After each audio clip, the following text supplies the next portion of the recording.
चलित वर्ष राज्यर विभिन्न विश्वविद्यालय और महाविद्यालय पीजी नाम लेखा उच्च शिक्षा विभाग पक्षर प्रथम थर एकक पीजी प्रवेशिका परीक्षार व्यवस्था आसंता 12 तारिख परीक्षा आरंभ हो 22 तारिख जाए चलिब।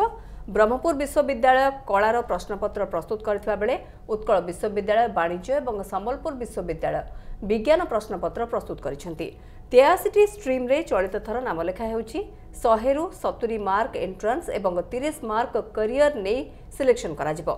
एहा परे नवेम्बर 7 तारिख रे बाहरिबो मेरिट लिस्ट। एथिपाई 62,200 पिला आवेदन करथिबा बेले पीजी सीट संख्या 14,700 रहिछि।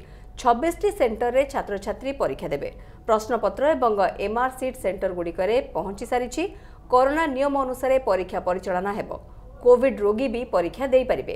सेमानक पई स्वतंत्र आइसोलेशन रूम रो व्यवस्था करा जायछि। सिपेट रे कॉलेज रो own self financing course PG seat पई एडमिशन ए सिपेट रे अंतर्भुक्त। पीपीपी मोड जो सेल्फ फाइनेंस रे जो पीजी सीट अछि सेटा एथिरे एई वर्ष इंक्लूड करा जायनी।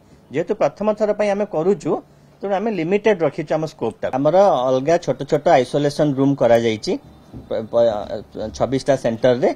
जदि कहार पॉजिटिव अच्छी बा कहार जदि लक्षण अच्छी सेमानंकु परीक्षा दबारु वंचित करा जिवो नै। सेमानंकु अलगा से आइसोलेशन रूम रे बसिकी तांकु परीक्षा दबा पई अलाउ करा जिवो। आपनक जरिया रे पिला माने भी जानंतु हमर सार जोटा कहउतले 6000 पिला आहुरी एडमिट कार्ड डाउनलोड करि नाहंती। 62000 रु 6000 एपर्यंत करि नाहंती।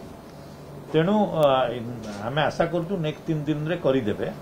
आमे कंटिन्यूअसली एसएमएस तांका पाखु जाउची। कारण कोविड हेल्थ गाइडलाइन जहा अछि सेटा अक्षरे अक्षरे अथॉरिटी दिया हिची सेंटर सुपरिटेंडेंट मानकु से माने ताकु पालन करिवे।